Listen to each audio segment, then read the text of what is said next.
朋友们好，我是石头，今天带你们来山里面看一栋闲置的小院。之前呢，我来过一次，并且和主人家我们是聊了一个大概的价格。他说这栋房子是可以直接转让的，大概转让的价格是10个 W 左右还挺贵的。这栋房子距离县城将近有10公里，距离镇上有2公里，交通是非常便利的，背靠着大山，然后呢面朝着清水江，带大家一起来看一下。去看房子之前，我们来看一下进村的马路，都是这样的水泥路面，大概宽6米左右，而且都是平路，小轿车进入这边都比较好走。房子的对面是有一座悬崖峭壁的，还挺高。然后整个清水江，每天几乎都有很多钓鱼人，这边的鱼类资源还挺丰富的。我的车就停在这边，这里过去是有2户人家，然后这边呢是一栋稍加改造的房子，在上面呢就是高架桥了。今天我们要去看的这栋房子呢，在这旁边。房子地势还比较高，房子的外面是有一座石头坎的，将近有4到5米左右。这边长时间没有打理，长满了杂草。然后整个院子呢，基本上没有一个过多的扩展空间。通过和邻居的询问，也得知这栋房子是没有菜地的。小院就从这边走上去，这户主人家呢也是新建了房子。那这栋老房子呢已经闲置了10多年，没有人住，是破破烂烂的。我是通过他的邻居找到他的电话，然后呢和他交谈了一下，他也给我说明了这栋房子的情况。然后这边的杂草呢是刚刚有人清理过的。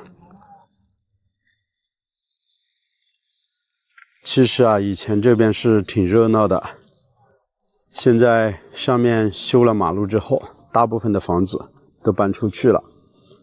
像这样的旧房呢，在村里面算是为数不多剩下来的房子了。房子破损的非常严重，门口呢是有一棵大树，还有棵枇杷树，然后这边呢还有些灌木丛。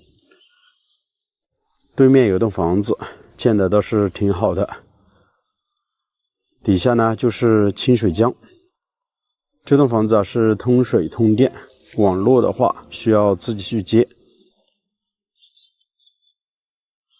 这算是为数不多可以转让，也就是卖的房子。整个房屋的占地面积将近有260个平方左右，旁边是没有菜地的，只有一个房屋地基。然后呢，门前的院坝将近宽60个平方左右。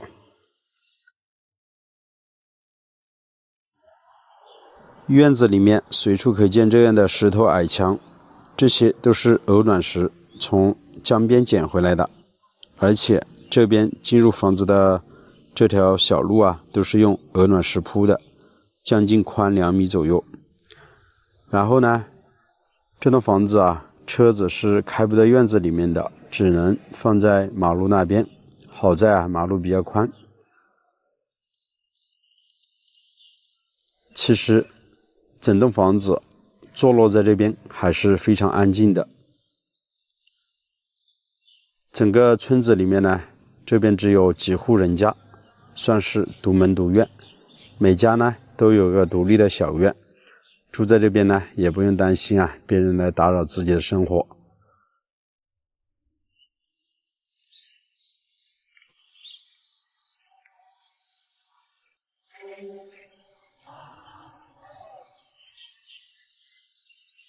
3开间的木房子，中间是堂屋，两边是卧室。堂屋没有大门的，以前装的有。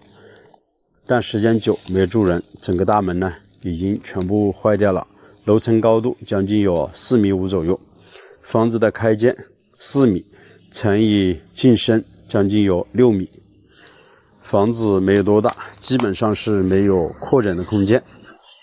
房屋的背后呢是背靠着山石，然后呢基本上是顶贴着后面的挡土墙了。现在我们就走进房子的内部，给大家大概看一下。这边就是堂屋，堂屋背后的木板墙呢已经全部坏掉了，主人家呢是把它拆下来，然后堆放在这边。还有这边的房门，可以看到背后的挡土墙掉下来之后啊，是直接砸在了堂屋的这块位置。现在呢也不做清理了。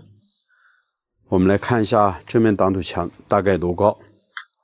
哇，将近有差不多10来米左右，挺高的。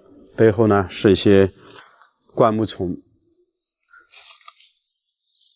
这边是碎石加上泥土的结构，大家可以看一下，屋檐滴水呢基本上已经完全靠近了后面的这个山体。整栋房屋啊背后的3面木板墙都不见了。房子需要维修才能够住人，而且难度还不小。我们也可以看到这边的立柱啊弯弯曲曲的，而且上面呢长时间被雨水浸泡，腐烂的是非常的严重。这边的檩条还有瓦条全部都是坏掉了，上面的瓦片也掉落下来了。这栋房子啊卖10个 W， 我不知道他究竟怎么想的，可能给我2个 W 我都不会买。这么破破烂烂的房子，基本上啊修起来等于重建，然后买下来的话可能就是一个地基。这边虽然是靠近清水江的江面，但是整个院子没有多宽，买了个地基重新修房子，好像也是感觉不太值得，总感觉这个价格啊太贵了。那我们走到这间房来看一下。既然来了，还是给大家仔细的拍完这个视频。这边啊光线比较暗，以前呢2楼还铺了木地板，但是这边呢也是因为雨水的原因，这边的檩子啊全部都是腐烂掉了，上面的楼板也烂掉了，背后呢也是没有墙面的，整个墙面呢应该都是被这些山体的石头掉落下来全部弄坏了。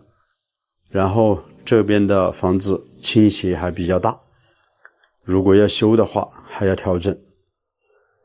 整个房间里面每个房间将近有25个平方左右吧，没有多宽。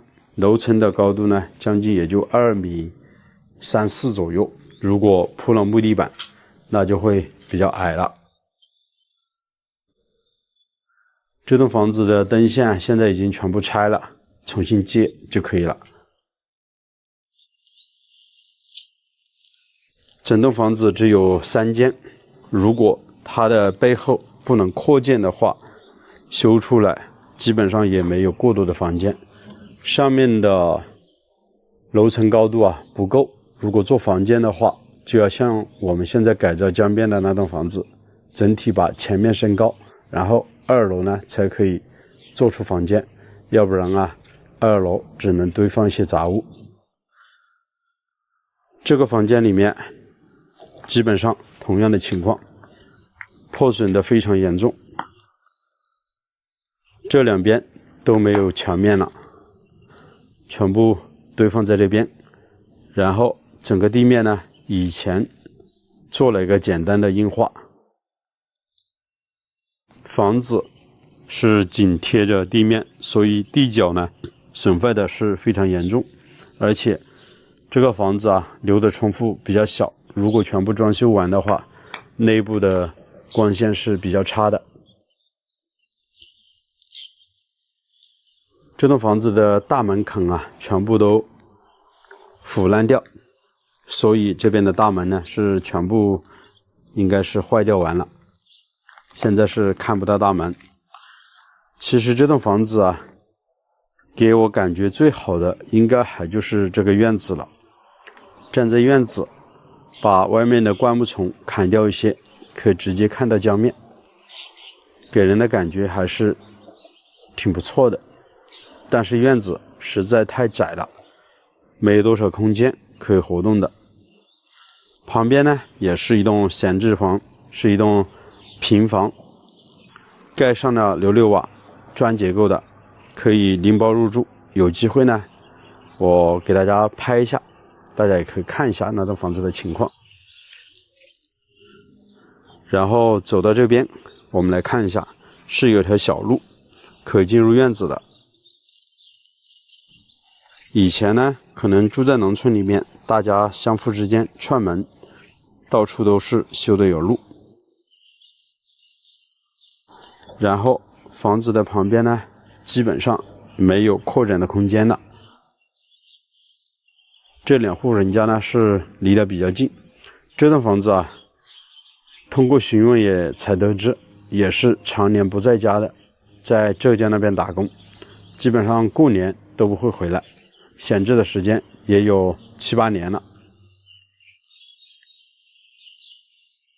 我们再来看一下这个院子啊，长时间没人在这边住啊，院子里面长满了杂草。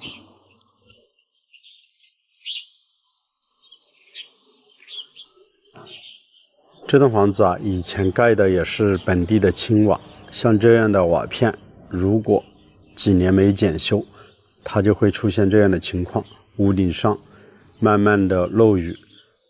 只要一漏雨之后，这些雨水把瓦条、领子这样子一浸泡，房子啊慢慢的就坍塌了。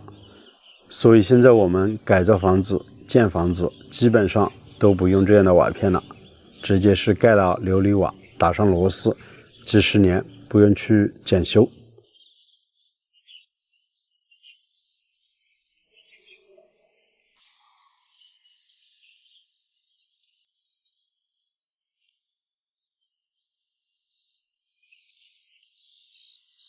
我还是觉得这栋房子贵了，可能还是价格的原因。如果便宜一点的话，1万或者2万可以给它买下来，但是10万的话，这个价格真的不划算。朋友们，你们觉得呢？那这期的视频就为大家分享到这里，我是石头，喜欢的大家还请记得点个订阅，我们下期再见，拜拜。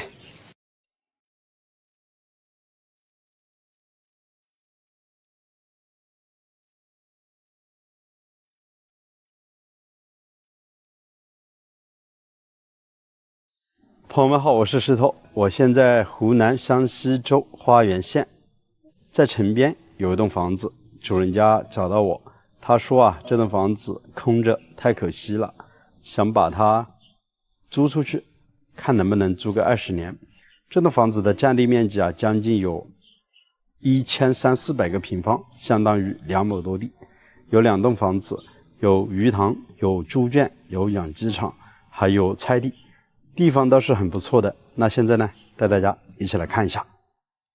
这算是闹中取静的一栋房子，房子的结构还挺好的。我的车呢就停在马路边上，再过去就没有人家了。这里距离县城很近啊，将近也就2公里左右，属于城边。我们要看的房子就在镜头的前方，这边呢是进入房子的马路。宽6米左右的水泥路面，上面呢有些楼房都是邻居家的，他们家的这栋房子呢是一栋平房，旁边也有一栋房子是他们家以前烤酒的地方，所以啊是有2栋房子的。首先我来到这边之后啊，想到的就是在这里开一个农家乐，应该很好，车子是可以完全开进院子里面。现在我们就来看一下他们家的这栋房子，2开间的砖房，房子建了有20多年。院子里面种满了盆景，有三角梅，有枣子树，这边呢还有柿子树，很多，种满了花花草草。看得出啊，主人家也是一个比较爱打理的人，算是比较讲究。他们家的房子啊比较多，所以可能长时间没什么时间在这边打理吧，所以这些花盆里面还是长了一些杂草。这里有口大缸，里面呢蓄了很多水。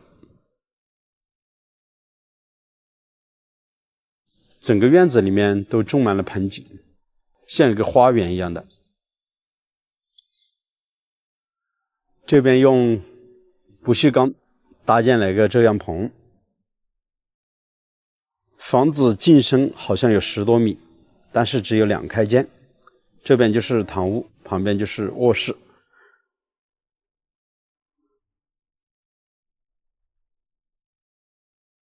这门口还有一个笼子，以前可能是养一些宠物狗啊之类的。因为这边环境比较好，所以偶尔呢还是到这边来居住。我们进去看一下。大哥你好，你好，到你们家房子看一下。你这个房子是哪一年建的？大概是08年吧。08年，哎，时间也比较久了啊。房子的结构都还挺不错的。这个客厅呢是装的有空调，当然时间久不知道这样的空调还能用吧哈？可以用的啊。这边有个电视墙，这里呢应该是他们的卧室。现在你们是住在这边吗？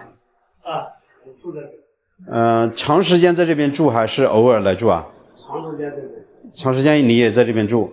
好。那我们再走进去，这里呢还有个房间。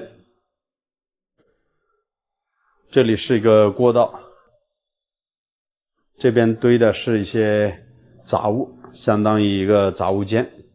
在这背后呢是有个开放式的一个像庭院一样的可能大哥平时在这边看看书，书籍还比较多。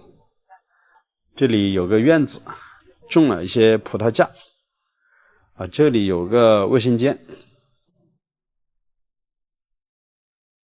这个就是厨房了，厨房还是很宽的，算是开放式的厨房吧。平时朋友来这边聚餐比较方便。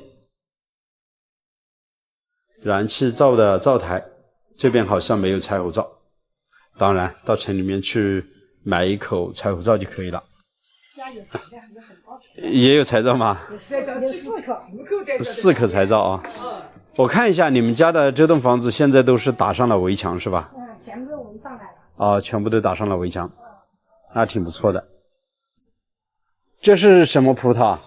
这是我们本地那种葡萄。现在好像都没有果子。完了嘛，过了嘛，过了那吃过了就。我在想啊，平时如果到你们家这里聚餐，倒是挺不错的一个环境啊。他们唱歌跳舞。唱歌跳舞是吧？都上我们家来。那如果像你们家的这栋房子出租出去的话，可以租多少年？那可以租10年、20年都无所谓。10年、20年都可以。时间越长越好。那是的。我们再来看一下他们家的这块小菜地。那里还有鱼塘。那边还有鱼塘是吧？喂鸡、喂鸭的都行。好，我就到处走一走看一看。这边的菜地好像也没怎么打理，所以种的菜不多。今年干旱那旁边都是邻居家的了。相当于现在我们看到打围墙的位置都是你们家的。背后是一个山山林。这边还种的有些桂花树，这边还有一株无花果。旁边就是酒厂了，以前你们家也是烤酒的？啊，对，我们家。哦，哎，这里还搭了一个架子。它是那个8月瓜的。啊，8月瓜的。对。到明年还可以种点丝瓜。丝瓜呢？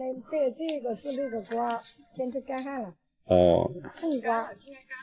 这边水方便吗？用水？自来水。自来水啊。自来水就好。那就不担心了。我们下面还有条大河。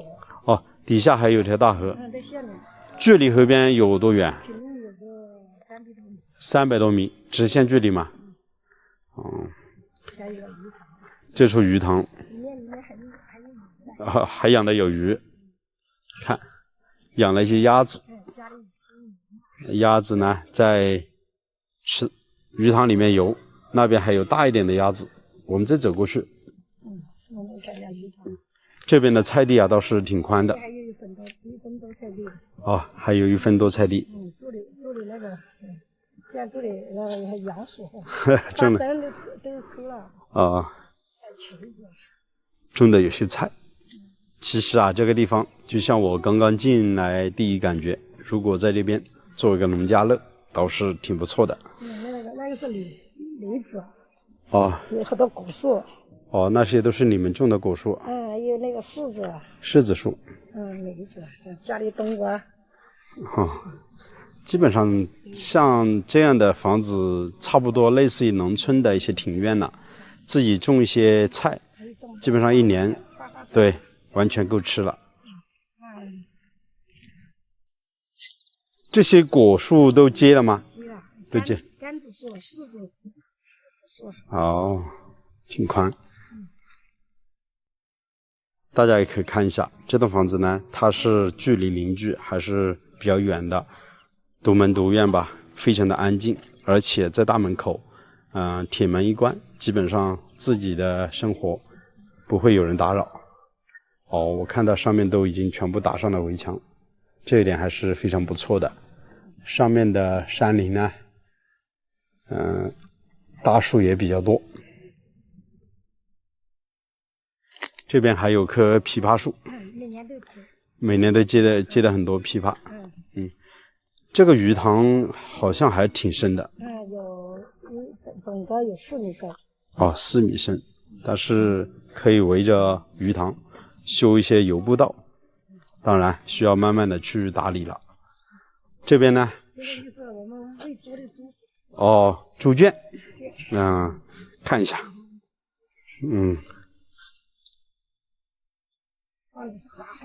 自己在这边啊养点猪，养点鸡鸭，养点小猫小狗，都是很不错的。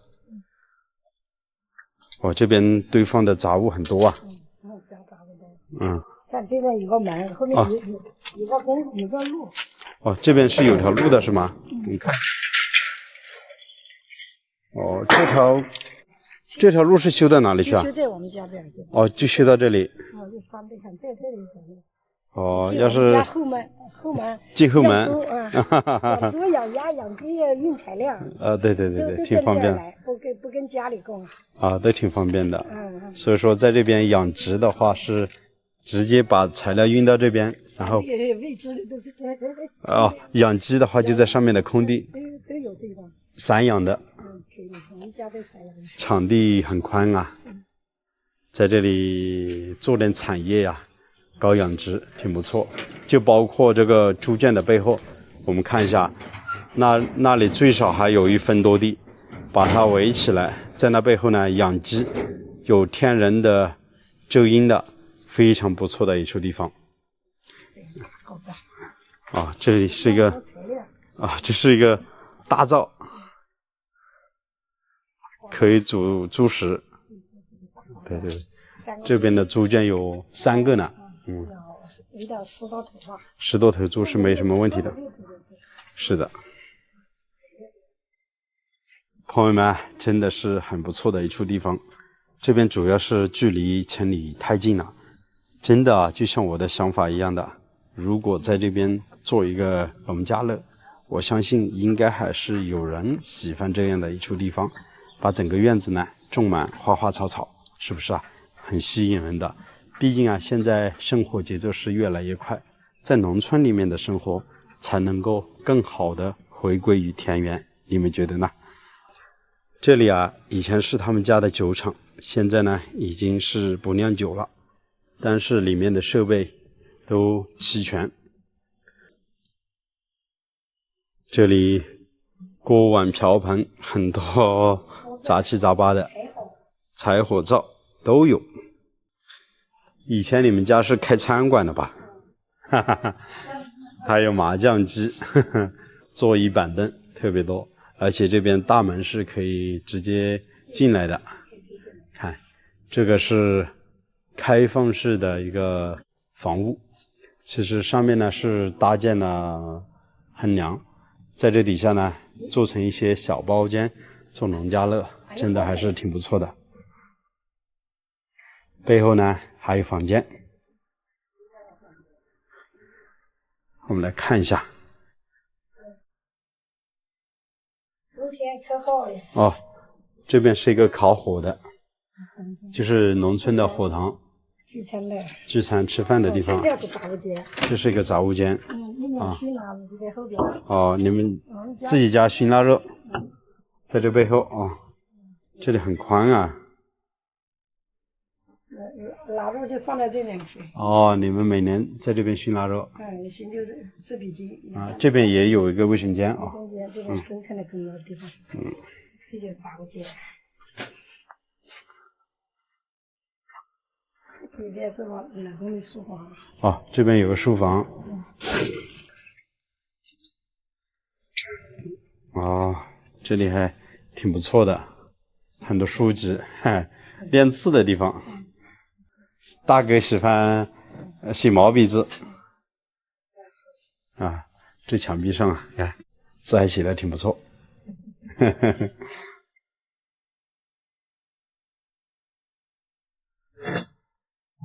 朋友们，那这栋房子目前的情况大概就是如我所说，你们觉得这样的环境怎么样？喜欢吗？欢迎在视频里面留言。好了，这期就为大家暂时分享到这里，我是石头，喜欢的还请记得点个关注，我们下期再见，拜拜。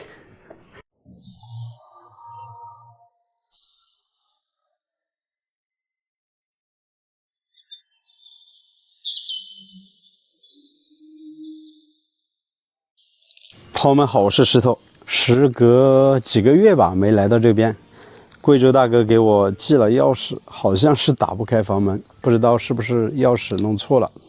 那这栋房子呢，之前是贵州大哥在这边租下的，租了是15年，3500一年，价格还是挺便宜的。但是呢，现在他们已经回到贵州去了，将近半年时间没在这边住。房子究竟变成什么样子了呢？我们一起来看一下。我的车啊是直接开到院坝这边，这栋房子啊靠近清水江边，底下呢就是清水江，这边的水是非常干净的，清澈碧绿，每天呢可以到江里面去游泳。在这底下有处私人的小码头，从这里可以走下去，平时呢洗一些衣服啊，洗菜啊，都可以到江边去。这旁边呢种了很多桃树，这边都是防桃，大家可以看这片都是的。还有啊，这里种了一些盆景，还有种了一些花，这个时候啊刚刚开了花，还挺漂亮的。贵州大哥他们走了之后啊，这边的盆景一直没有浇水，现在都已经干枯完了，挺可惜的。旁边的这栋房子呢是长沙的一对小夫妻租下的，他们的年纪没有多大，应该是87年左右吧，也很少在这边居住，他们还要上班，只是偶尔过来。这一堆水泥砖啊，都是贵州大哥他们之前改造房子的时候买下来的，还没有用完。那现在我们是打不开房门啊，给我寄的钥匙不知道什么原因，就大概给大家看一下整个房子一个外面的情况，然后呢我们从这边片房走进去，从厨房绕上一圈。这栋房子呢总共是有2个卧室1个客厅，这边呢是一个卧室，中间是客厅，再过去呢也是一个卧室，里面呢全部都已经做好了粉刷，刷白了，墙面呢都做得很好，地面是贴了瓷砖。但是这个外墙呢，大哥他们处理的就比较简单，封好砖之后啊，直接是用了这样的一层仿瓷砖的特殊的材料给它粘上去的。时间久，你看现在都已经脱落了，而且它是好多地方都是坏掉了。你看这个基本上是没啥用。所以朋友们，以后如果你们到农村来租房子、改造房子，别看着网上的介绍很好很好的，是不是啊？用了之后啊，在外面呢热晒雨淋，太阳光一晒，这个用不了多久它就坏了。大哥呢把大门给换成不锈钢门，只有2扇门。以前这栋房子呢是有6扇大门的，全部都是木质结构的，相当于呢现在大哥把1楼全部砌砖了，2楼呢是全部做了吊顶。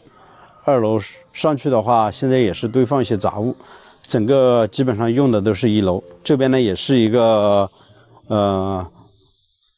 卧室，里面呢是打了柜子。这个我看这里是可以打开的，我们从这边可以，那就直接爬进去给大家看一下吧。来，就是这个样子。里面呢是全部也是砌好了砖，然后呢这边也是用这个特殊的材料给它全部粘起来了，做一个简单的装饰，把木房子的立柱啊全部都包裹起来。这边的电呢也全部接好了。实际上在这里面呢没有被太阳晒着，它这个样子就要好些，看到吧？整个房间呢将近宽有30来个平方左右，有个衣柜，地面呢都是贴了瓷砖，整体还不错。这边也是留了一个窗户，这个窗户留的比较小，可以采光的。这边的窗户就留大一些，可以看到江面的风景。然后从这边走过来啊，就是客厅了。这个客厅啊是和整个房间差不多，也是30来个平方左右。现在我们可以通过这边把那个打开了。还是不行啊，必须要有钥匙。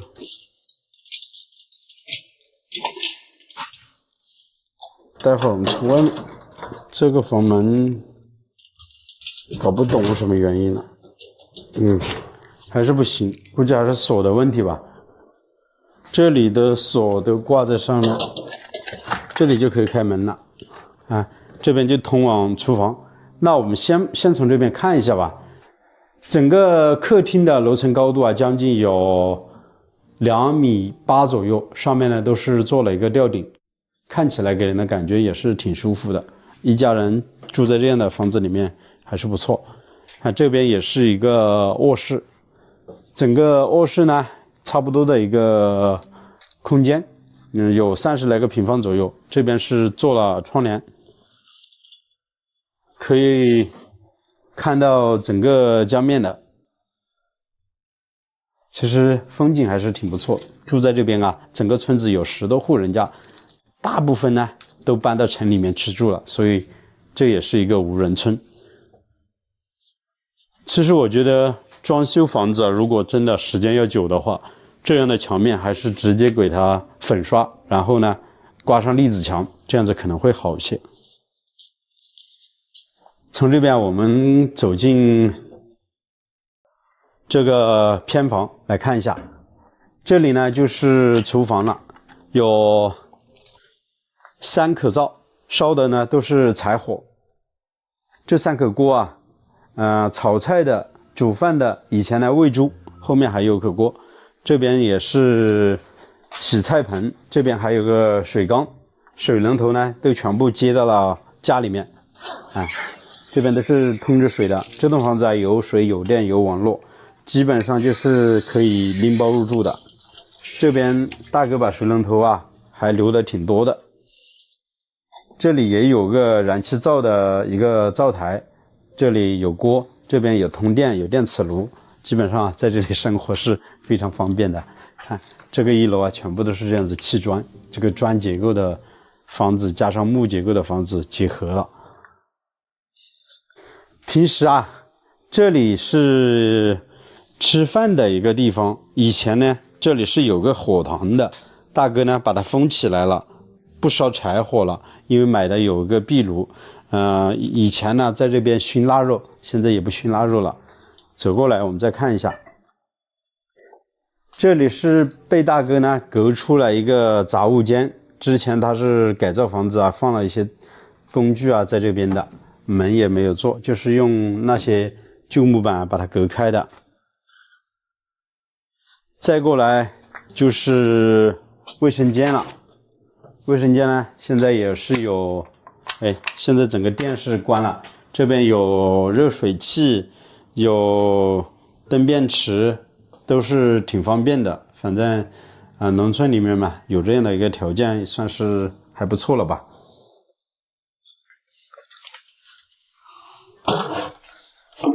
这就是农村以前的一个猪圈了，猪圈的旁边呢就是一个旱厕，当然现在也没给它封起来，现在也不养猪了，但是这个地方倒是挺宽的。我倒是觉得现在因为大哥不在这边住了嘛，回贵州去养老了，这栋房子呢目前是处于一个闲置的状态，但是他租了15年，接下来很长的时间可能都会没人在这边住。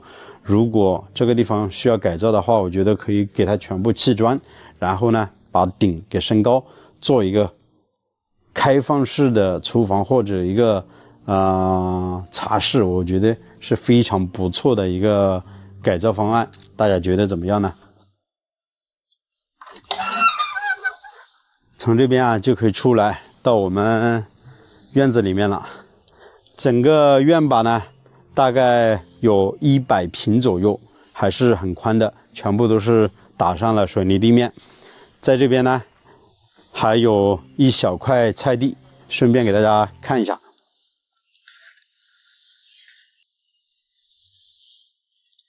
这块菜地啊将近有1分多地，之前呢大哥是从这边修了一条路，准备是全部给它隔成一小段一小段的，然后呢在里面种点菜，但是呢计划跟不上变化，所以做到中途的时候呢就临时的回贵州，就再也没过来了，所以呢就是变成这个样子。大家看一下，整个这块菜地呢都全部用竹子这样子给它围起来了，旁边呢种了一些树。以前这里是一片桂花树的，全部挖了，大家还记得吧？之前我还在这边挖了几棵桂花树移栽到我们家去呢。这里呢大哥是修了一个鱼池，准备在这里养鱼的。鱼池修好了之后呢，基本上也没有往里面注入过水，就变成这个样子了。所以说接下来如果要在这边居住的话，需要去改造的地方我觉得还是挺多的吧。当然如果一栋房子需要有个好的环境，确实啊需要上手去打造。从这下面走啊就可以到他们家这处私人的小码头，而且这边的土地啊都是他们家的。在这里呢有一个非常好的钓位，平时呢城里面有人经常在这边钓鱼，会上一些大鲤鱼大草鱼。这旁边啊有一小片的竹林，这也是绵竹。这些桃树啊每年都还是结果的，黄桃口感还是挺不错的。大哥你今天没做工啊？在家里钓鱼啊是干嘛？在玩耍。哦，这是你底下的一个打窝钓鱼啊？哦，这几天上大鱼吗？没大鱼，没上大鱼啊？啊，那朋友们，我们来看一下这处码头呢，算是私人所用，挺好的，很靠近江边啊。这栋房子距离江边也就3、4米吧。这里有棵倒了的枇杷树，自然形成了一道很不错的风景。你看，横着生长这样子，刚好是到我们的头顶，我们还要低着头从这边过。这里呢就是这处码头了，这边种的有些柳树，看这水里的环境，看这个水质还是挺不错的，大概1米多、2米多左右都可以见到底，水质是非常好的。整个江面呢宽度有30来米左右，据当地老乡说啊，深度呢将近也有1-20米。那这样一处地方，你们觉得还有10多年的租期，该怎么去进行打造？然后呢，该怎么样去给它管理利用起来呢？欢迎大家在评论区里面留言。如果嘛你也有想法，你可以告诉我。好了，这期视频就为大家分享到这里，我是石头，喜欢的还请记得点个关注，我们下期再见，拜拜。